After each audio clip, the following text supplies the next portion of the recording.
అలా ఉన్నావేం బాబు? ఏం జరిగింది? మా చిన్నతనంలోనే నాన్నగారు చనిపోయారని నీకెవరు చెప్పారమ్మా? నాగరాజు దగ్గరుండే దామోదరం బాబు. చిన్న జమీందారును మీ నాన్నగారి హత్య చేశారన్న కోపంతో రైతులంతా కలిసి కొట్టి ప్రాణం తీశారని చెప్పాడు. అబద్ధం అమ్మా, అది అబద్ధం.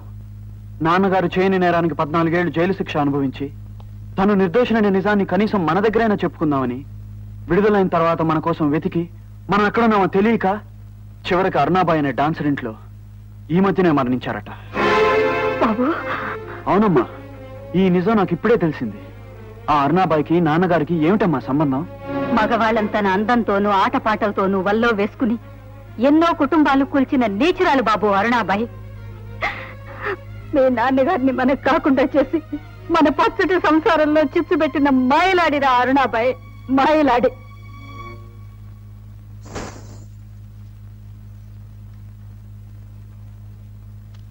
అరుణాబాయ్,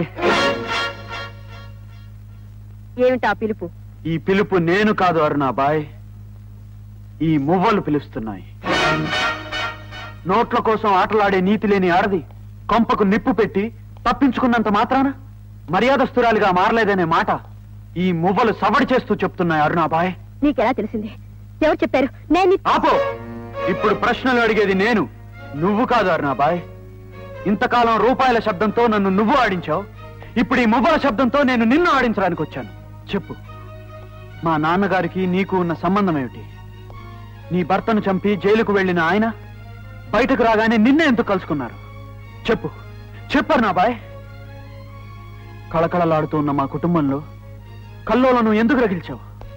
తోటి ఆడదానికి భర్త బ్రతికుండగానే నుదుటిన బొట్టు చెరిపి విధవానే ముద్ర ఎందుకు వేయించావు? అన్నం పుణ్యం తెలియని 2 పసిబిడ్డలతో నా తల్లి ఇన్నేళ్లు కన్నీళ్లతో బ్రతికేలా ఎందుకు చేశావు? ఊరు పేరు మార్చుకుని నన్నే ఎందుకు పట్టుకున్నావు? వీటన్నిటి వెనకాల ఏదో కుట్ర ఉంది, అదేమిటో చెప్పు. అబద్ధం. నువ్వు విన్నది, నీకు తెలిసింది, నువ్వు మాట్లాడుతున్నది అంత అబద్ధం అని నన్ను నమ్మించడానికి చూడకు. ఇంత విశాల ప్రపంచంలో నువ్వు వల్ల వేసుకోవడానికి, నువ్వు కామం తీర్చుకోవడానికి నా కన్నతండ్రే కావాల్సి వచ్చాడా నీకు? నువ్వు నిందించేది నన్ను కాదా, నీతికి రూపమైన నీ తండ్రిని. నాకు ఆయనకి సంబంధం అంటకట్టి నీకెలా తెలుస్తుంది? ఆయన నన్ను తోబుట్టులా చూసుకునేవారని. ఆవేశంలో నువ్వు అన్న మాటలు విని బాధపడేది నేనే కాదు విజయ్, పైలోకంలో ఉన్న నీ తండ్రి ఆత్మ కూడా ఘోషిస్తుంది. వెళ్ళిపో. అబద్ధమనే చీకట్లో నిలుచున్న నీకు నీతేదో నిజమేదో కూడా ఇప్పుడు తెలీదు. ఏదో ఒక రోజున అసలు విషయం తెలుసుకుంటావు. అప్పుడు నీ కళ్ళల్లో నీళ్లు, గుండెల్లో పశ్చాత్తాపం మిగులుతుంది. మాలినీదేవి గారు, జైల్లో నేను తెలుసుకున్న వాటిని బట్టి, మీ ఊళ్ళో నేను విన్న విషయాలను బట్టి, నా తల్లి నాకు చెప్పిన మాటలను బట్టి నేను ఊహించింది అబద్ధమైతే నన్ను మన్నించండి. కానీ నిజమేమిటో, మీకు మా కుటుంబానికి ఏం జరిగిందో దయచేసి చెప్పండి ప్లీజ్. విజయ్, అన్యాయం, మోసం, కుట్రల హత్యలతో కూడుకున్న ఈ కథ ఒకప్పుడు అందమైన ప్రేమ కథగా మొదలైంది.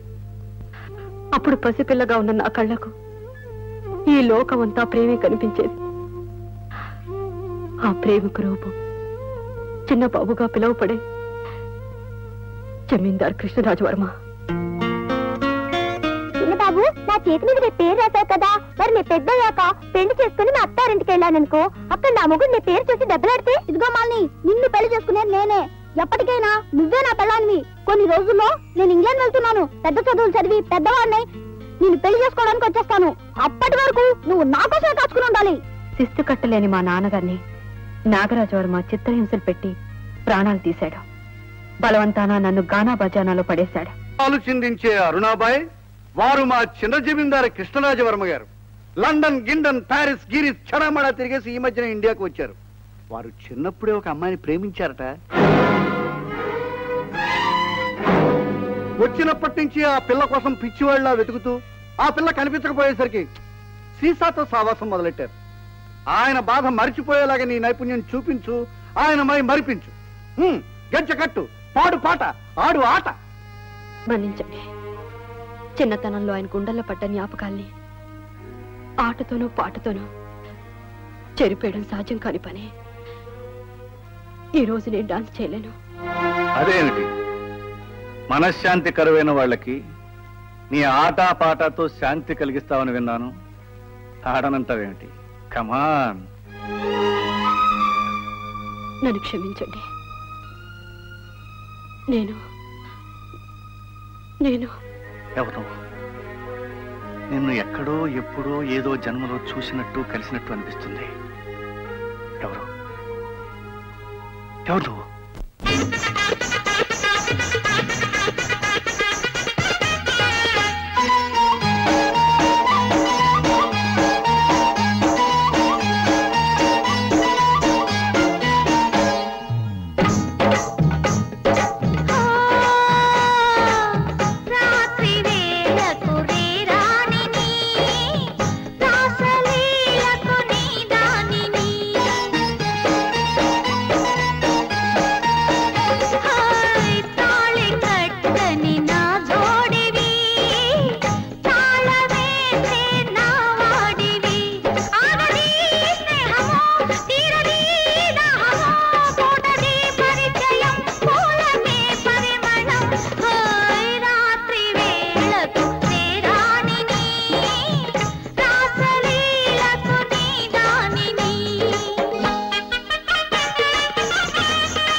కన్ను నిన్నల్టుకున్న పేరంటానికై కన్నె గోరంటుకున్న గోరింటాకునై లోకమే దూరమై ప్రేమ నా తీరమై సాగిపోదాములే సంజలో తారలై ఆమని పూనై ప్రేమకే తావినై ప్రేమతో వెయ్యనా జన్మకే వంతెనా చుక్కలే చూడని దిక్కులా నీడలో రాత్రి వేళకు శ్రీరాణిని రాసలీలకు నీ దానిని తాళి కట్టని నా జోడివి తాళమేస్తే నా వాడివి ఆగది స్నేహమో తీరది దాహమో పూటది పరిచయం పూలకే పరిమళం రాత్రి వేళకు శ్రీరాణిని రాసలీలకు నీ దానిని మాలిని, 10 మందికి ఆనందాన్ని పంచిచ్చే ఆట బొమ్మగా నేను చూడలేను. ఈ రోజు నుంచి నువ్వు నా కోసం నా దానివిగా నాతో జీవించాలి. బాబు గారు, ఏమిటి మీరు అనేది? నేను మీ మాలిని కాను, మీరు ప్రేమించే మనిషిని కాను. మాలిని, నా కళ్ళను మోసం చేసినా నా మనసుని మోసం చేయలేవు. నా పాత జ్ఞాపకాలు అసలే మోసం చేయలేవు. రామాలిని, నాతో రా. ఏమి తమ్ములం గారు, ఏమిటలా ప్రాధేయపడతారు? అది అడిగిన డబ్బు పారేస్తే మీకు కావలసిన రాత్రి అది మీ సొంతం అవుతుంది. మీరు అలా మాట్లాడద్దు. నా మాలిని డబ్బు కమ్ముడుపోయే బజారు మనిషి కాదు. ప్రేమకు జీవితాన్నే పణంగా పెట్టిన ప్రేమమూర్తి. చిన్నబాబు, ఏ రోజైతే గూండాలు ఎత్తుకుపోయి దీంతో పండగ చేసుకున్నారో ఆ రోజే మీ మాలిని మరణించింది, ఈ అరుణాబాయి అవతరించింది. లేదు, నా మాలిని మరణించలేదు. నా ప్రేమకి ప్రాణం ఉన్నంత వరకు నా మాలిని మరణించదు.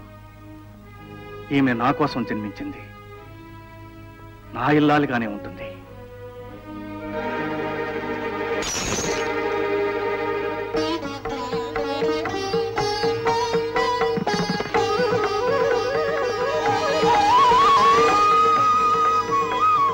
పవిత్రమైన నా ప్రేమ సాక్షిగా, దైవం సాక్షిగా మాలిని నా ఇల్లాలు. లేదు బాబు, నాకు అర్హత లేదు. అర్హత ఉందో లేదో ఆరాధించే మనిషికే తెలుసు మాలిని. నా మనసు మందిరంలో ప్రతిష్ఠించుకున్న నీ రూపాన్ని ఎవ్వరూ విడదీయలేరు. తమ్ముడు గారు, ఏమిది? మనం ఎక్కడా, మన ప్రతిష్ఠ ఎక్కడా, 10 మంది ముందు గంతులేసే ఈవిడెక్కడ? ఈనాటి వరకు బజార్లో కొన్న మిఠాయిని కూడా మన దివాణంలోకి తీసుకుపోవే, అలాంటిది ఈ బజారు మనిషిని భ్రష్టురాల్ని. ఏమా కేక? మా గొంతును మించి మరో గొంతు అధికంగా శబ్దం చేయడానికి వీల్లేదు, మా ఆజ్ఞను ధిక్కరించడానికి వీల్లేదు. కోటిగా ఆమె లాక్కండి. కోటిగా ఆగు. మాలిని ఇప్పుడు నీ యజమానురాలు. ఆమె మీద చెయ్యి వేశావో నీ తల తీసేస్తాను. కోటిగా నా ఆజ్ఞలు ధిక్కరించావా నీ బ్రతుక్కి ఫుల్ స్టాప్ పెట్టేస్తాను. చంద్రబాబు గారు ఆవేశపడి తప్పుకో. చంద్రబాబు గారు, మీరు తొందరపడితే ఈ స్నేహితుడిని చంపుకు తిన్నంత ఒట్టే. చంద్రబాబు గారు, ముందు మీరు ఇక్కడి నుంచి వెళ్ళిపోండి. మీకు దండం పెడతాను. చంద్రబాబు గారికి నేను నచ్చపు తీసుకొస్తాను కదా, మీరు పదండి. ఇదంతా చూస్తూ ఉంటే నాకేదో భయంగా ఉంచాను బాబు. భయపడకమ్మా. మా చిన్నబాబుని చెయ్యందుకున్న తర్వాత నీకే విధమైన ప్రమాదము ఉండదు. మీ ఆలుమగల్ని ఆ భగవంతుడు చల్లగా చూస్తాడు తల్లి. దామోదరా, మొత్తానిగా సత్యమూర్తి గారు మిగతా రైతులు మన మాయలో బోర్లా పడిపోయారయ్యా పాపం. బోర్లా పడ్డారు, వెల్లకిల పడ్డారని సంబరపడకండి బాబు గారు. కొన్ని నెలల్లో పంట కోతకు వస్తుందా, అప్పుడు మనం సంతకం పెట్టించిన కాగితాలన్నీ బయటకు వస్తాయి. వాటిని చూస్తే సత్యమూర్తి గారికి ఇచ్చిన కాగితం మీద మాత్రమే సరైన సంతకం పెట్టించామని, మిగతా వాళ్ళందరి చేత తప్పుడు కాగితాల మీద వేలు ముద్దలు వేయించామన్న విషయం సత్యమూర్తి గారికి తెలిసిపోతుంది. చిన్నబాబుకు మనం చేసిన మోసం చెప్పేస్తాడు. అప్పుడు చిన్నబాబు, వాడు, మిగతా వాళ్ళందరూ మన దగ్గరికి వచ్చి శివతాండవం చేస్తారు బాబు గారు. అంతవరకు సత్యమూర్తిని చిన్నబాబుని కులాసాగా ఉండనిస్తే కదా. ఇదిగో ఇప్పుడు సరైన మాట అన్నారు. చిన్నమ్మ గారు, నొప్పులు వస్తున్నాయా? అవును జానకి, ఉదయం నుంచి అప్పుడప్పుడు నొప్పులు వస్తున్నాయి. బిడ్డ పుట్టాక కలిగే ఆనందం కోసం ఆడది నొప్పులు భరించక తప్పదమ్మా. మాలిని, ఇప్పుడు నీ ఒంట్లో ఎలా ఉంది? బాబు కూతురుగా ఉండకుండా కాస్త అల్లరి చేస్తున్నాడండి.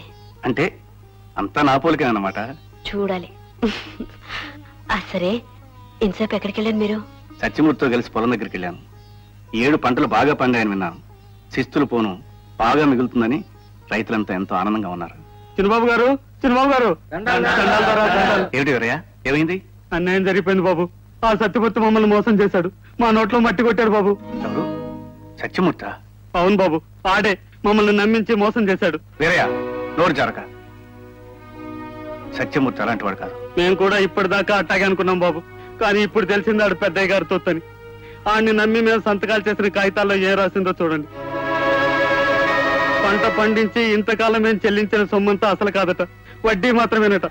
ఈ లెక్కన 7 జన్మలు ఎత్తినా మా బాకీ మేము తీర్చుకోలేం బాబు, తీర్చుకోలేం. పెద్దలు విసిరే ఎంగిలి మెతుకులు కాసిపడి తోటి పేదల కడుపు కొడతాడు ఆ ద్రోహి. ఇప్పుడే వాడికి తగిన పాఠం చెప్తాను. ఏమండి, తొందరపడకండి. ఇందులో ఏ కుట్ర కుతంత్రం ఉందో. మాలిని, ఇందులో ఉన్నది కుట్రా కుతంత్రం కాదు. నమ్మిన వాళ్ళ బ్రతుకులు అమ్ముకునే ఓ మనిషి దుర్మార్గం, దురాశ. వాడిని క్షమించకూడదు.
సత్యమూర్తి సత్యమూర్తి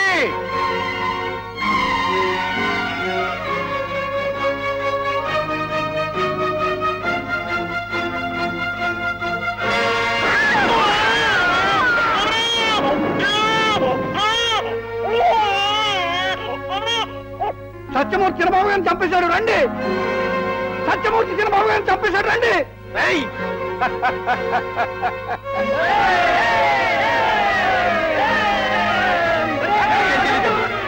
నాకేం తెలీదు నాకేం తెలీదు నాకేం తెలీదు నాకేం తెలీదు. తూర్చురాలా దుష్టురాలా? పెద్దబాబు గారు మీరా? ఆయన ఎక్కడా? మార్పురాలా, నీ దుష్ట పన్నాగంతో నా తమ్ములు గారిని చంపించావు. ఏమిటి బాబు గారు మీరు అనేది? ఏమీ తెలియని నంగరాచిలా మాట్లాడుకు. సత్యమూర్తిని పంపించింది నా తమ్ములు గారిని చంపించింది నువ్వేనని నాకు బాగా తెలుసు. కోటిగా ఆడనాగులా మా వంశంలో ప్రవేశించింది. దీన్ని తీసుకెళ్లి అంతం చెయ్యి.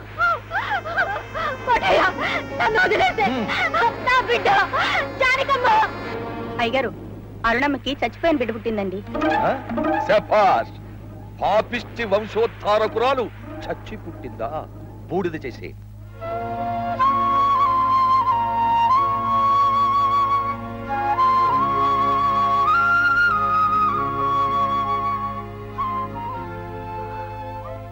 నేనెక్కడున్నాను?